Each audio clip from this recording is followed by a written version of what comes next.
Hello everyone, welcome back to the channel. Today we are diving deep into one of the most iconic horror films of all time, The Exorcist, 1973.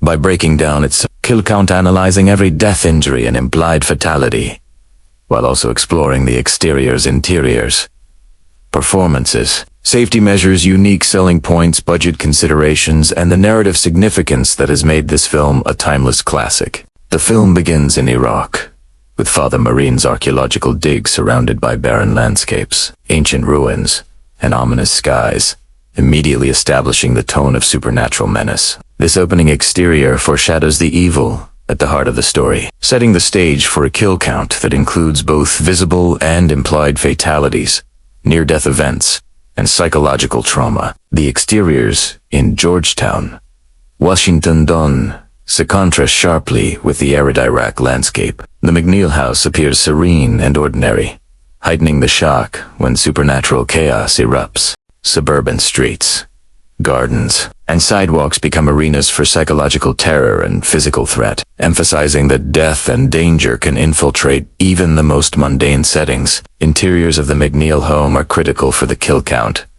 Regan's bedroom transforms from a safe child space into a battlefield dominated by possession, with furniture overturned, walls marked, lights flickering, and the air filled with unnatural cold.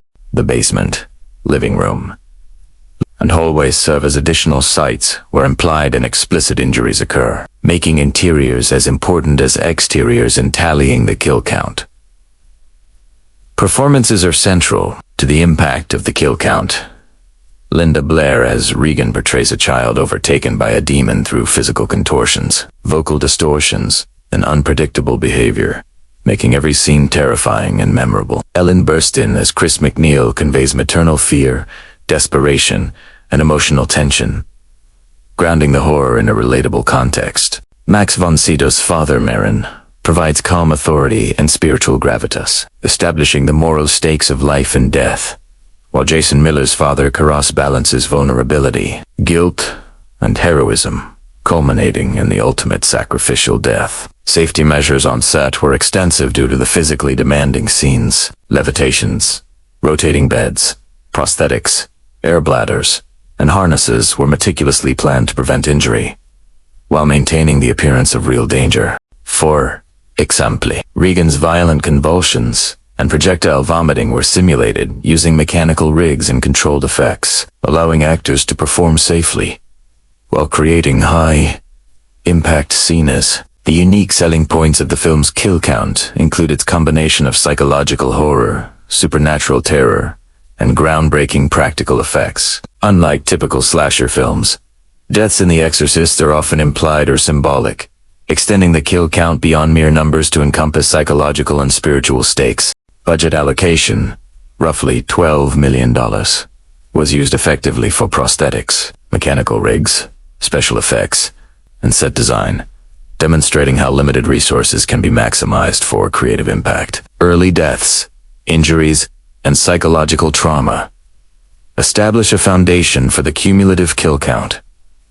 The elderly, Iraqi man, medical personnel, and early episodes of possession signal danger and set the narrative in motion. As Regan's possession worsens, injuries, trauma, and supernatural events accumulate. Contortions, vomiting, levitation, and violent manifestations of the demon escalate the kill count, creating suspense and terror for viewers. Exteriors, including streets and the rooftop, amplify tension by contrasting normal life with imminent danger. Interiors, including bedrooms, living rooms, and hallways, become arenas for supernatural violence, psychic distress, and physical injury. Every overturned object, flickering light, and unexplained movement contributes to the tally, creating a layered and immersive kill count experience. The climactic exorcism sequence synthesizes performance, special effects, and narrative stakes. Father Marin collapses under the demon's assault. Father Karras confronts possession and ultimately sacrifices himself.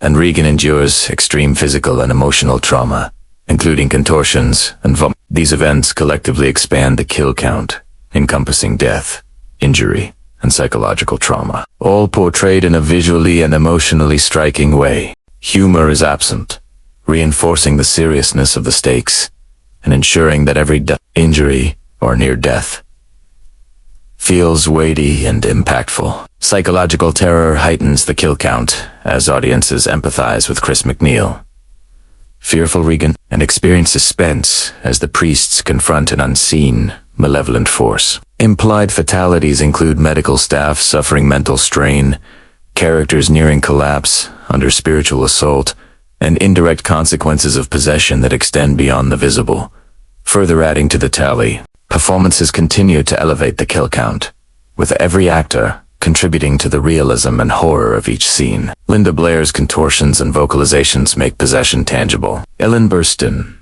emotional reactions heighten suspense, and the priest's responses provide tension, moral stakes, and narrative weight. Safety protocols ensure that all dangerous appearing stunts, including levitation, projectile vomiting, and rotating rigs, were executed without actual risk, demonstrating how meticulous planning contributes to the believability and effectiveness of the kill count.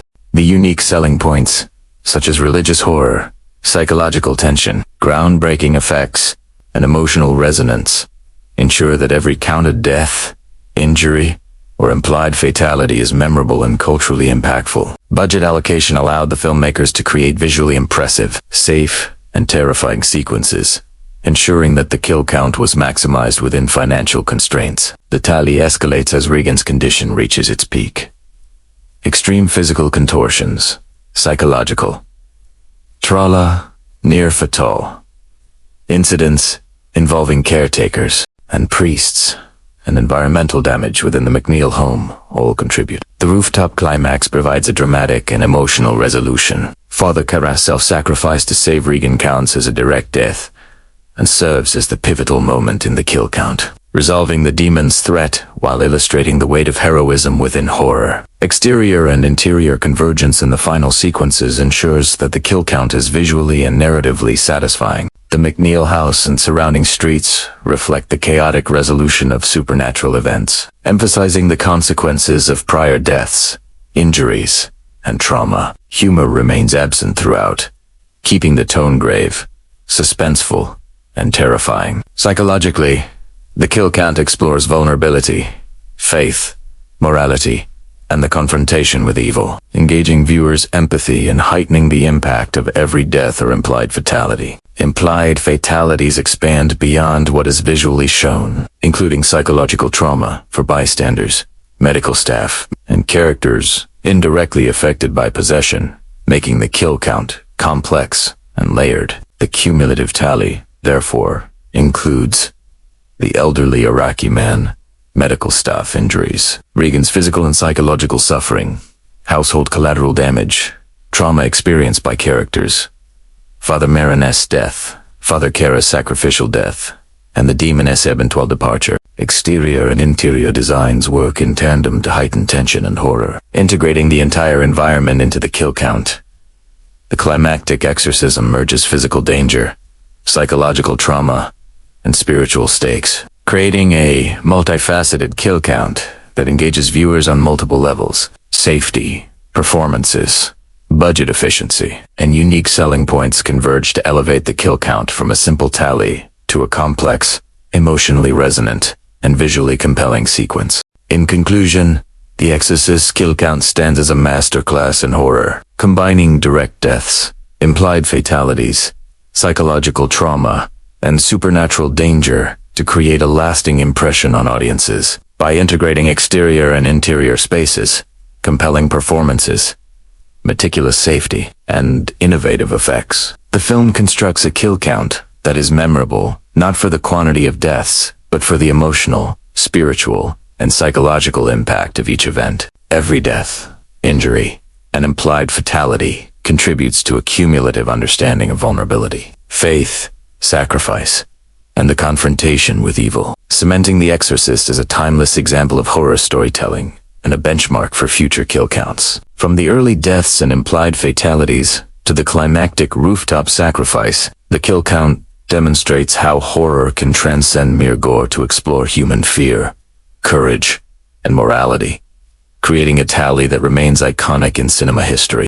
The film's careful combination of psychological depth, practical effects, narrative pacing, and exceptional performances ensures that each moment is counted, analyzed, and felt, resulting in a kill count that is as emotionally profound as it is terrifying. Safety measures, budget efficiency, and innovative filmmaking techniques allowed the cast and crew to safely bring extreme scenarios to life, amplifying the terror without risking injury, and enhancing the credibility of every death and implied fatality. Ultimately, The Exorcist's kill count serves not only as a tally of deaths and trauma, but as a lens through which to examine fear, morality, and human resilience in the face of unimaginable evil, solidifying its status as one of the most meticulously crafted and enduring kill counts in cinematic history. Every countable death, implied fatality, and traumatic event is interwoven with narrative, psychological, and emotional stakes, creating a single, continuous, and unforgettable horror experience.